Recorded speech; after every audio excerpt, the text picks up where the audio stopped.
ராதே கிருஷ்ணா, வணக்கம். நான் உங்கள் சீக்கிரமாக பேசுகிறேன். எப்படிலாம் வாழ்ந்துருக்காங்க பாருங்கள் அப்படிங்கிறதுல இன்றைக்கி நம்ம 2 நாயன்மார்களை பற்றி பார்க்க போகிறோம். இப்போ என்ன பார்த்துட்ருக்கோம், நம்ம கடவுளுக்காக தன்னுடைய உயிரமே துச்சமாக நினைக்கிற நாயன்மார்களை பற்றி நம்ம தெரிஞ்சுக்க போகிறோம். சரி, ஃபஸ்ட்டு நம்ம பார்க்க போகிறது எரிபத்த நாயனார். சிவகாமி ஆண்டார் அப்படின்னு சொல்லி ஒரு முனிவர் இருந்தாரா. அவர் தினமுமே நந்தவனத்திலேருந்து பூக்களை பறிச்சிட்டு போய் சிவபெருமானை வழிபடுவாராம். அப்படி அவர் ஒரு நாள் கோயிலுக்கு போயிட்டு இருக்கும்போது அப்போ பட்டத்து யானை அவருடைய பூக்கொடையை கீழே தள்ளி அதை மிதிச்சுட்டு போயிருச்சான். உடனே அவருக்கு ரொம்ப கோபம் வந்துருச்சான். அவரால் நடக்கவே முடியாது, வயசானவர் தானே. அதனால் அந்த யானை பாகன்கிட்ட சொல்லி அந்த யானையை 4 அடி உடுப்பா, இப்படி பாரு பூவெல்லாம் மிதிச்சிருச்சு அப்படின்னாங்களாம். அவங்க அதை காதிலே வாங்காத போயிட்டாங்களாம்.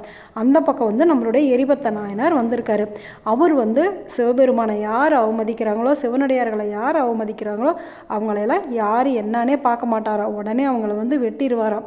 அவர் சிவகாமி ஆண்டரை பார்த்த உடனே அவர் நடந்ததெல்லாம் சொன்னாராம். இந்த யானை தான்ப்பா இப்படி பண்ணுது, அந்த யானை பார்க்கணும் கேட்கல அப்படின்னு சொன்னதுமே உடனே இவர் ஓடி போய் அந்த யானையோடைய துதிக்கையை வெட்டிட்டாராம். அதுக்கப்புறமேட்டு அங்கே இருந்த பாகனையை வெட்டிட்டாராம். இந்த செய்தியை தெரிஞ்சு நம்மளுடைய புகழ் சோழ நாயனார் அப்போ ஒரு ராஜாவாக இருக்கார். அவர் வராரு.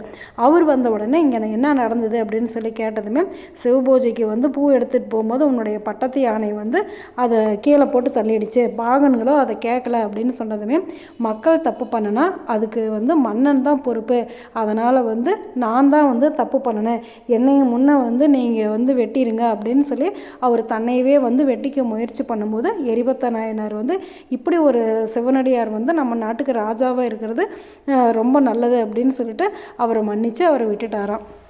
இதுதான் எரிபத்த நாயனாரோட கதை. எரிபத்த நாயனார் இவ்வளோ பக்தியாக இருக்கிறதுனால சிவபெருமான் எரிபத்த நாயனாரை ஆட்கொண்டுட்டார். அதே மாதிரியே நம்மளுடைய புகழ் சோழ நாயனார் என்ன பண்ணார், அவர் நாட்டிலேயே கப்பம் கட்டாத ராஜாக்களை எல்லாமே கப்பம் கட்ட சொன்னாராம். அந்த கப்பம் கட்டின நாட்டில் இருந்து இருக்கிற பொற்கோவில்கள் எல்லாத்தையுமே இவர் எடுத்துகிட்டு வச்சுருவாராம். அப்படி ஒரு ராஜா கப்பம் கட்டவே இல்லையா. உடனே இவர் என்ன பண்ணிட்டார், அமைச்சரை அனுப்பி நீ போய் அந்த ராஜா கூட போரிட்டு அங்கே இருக்கிற பொற்குவியல்களெல்லாம் நீ அள்ளிட்டு வா அப்படின்னு சொல்லிட்டாராம். இவர் போனவர் என்ன பண்ணிட்டார், அங்கே இருக்கிறவங்க எல்லாத்தையுமே வெட்டிட்டு அந்த தலையெல்லாம் கொண்டுட்டு வச்சுட்டாராம். பொற்குவியல்களோடு சேர்ந்து போரில் வெற்றி அடைஞ்சு அந்த தலைகளையும் அவர் பார்த்தாராம்.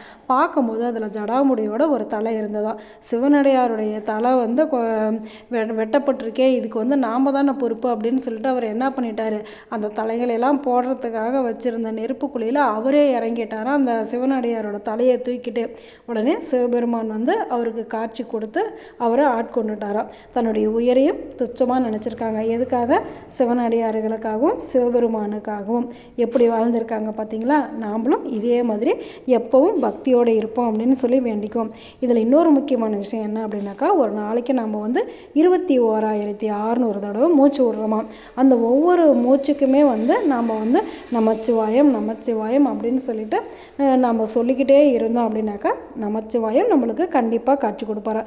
நம்மளுடைய தியாகராஜ சுவாமிகளும் இப்படி தான் 96 கோடி தடவை ராமநாமம் ஜபிச்சு ராமரே, சீத்தை, லக்ஷ்மணன், பரதன், சத்ருகனன் அப்படின்னு சொல்லி எல்லாரையுமே பார்த்துருக்காரு. இனிமேல் மூச்சு விடும் போதெல்லாம் யார் ஞாபகம் வரணும், நமச்சிவாயம் அப்படின்னு சொல்லி நம்மளுக்கு ஞாபகம் வர டைம்லையாவது நாம் 5 எழுத்து மந்திரத்தை உச்சரிச்சிடலாமா. ரொம்ப ஈஸியான வேலை தானே. சரி, நல்லது நினைப்போம், நல்லதே நடக்கும், ஆனந்தமாக இருப்போம். ஓகே, பாய். ராதே கிருஷ்ணா.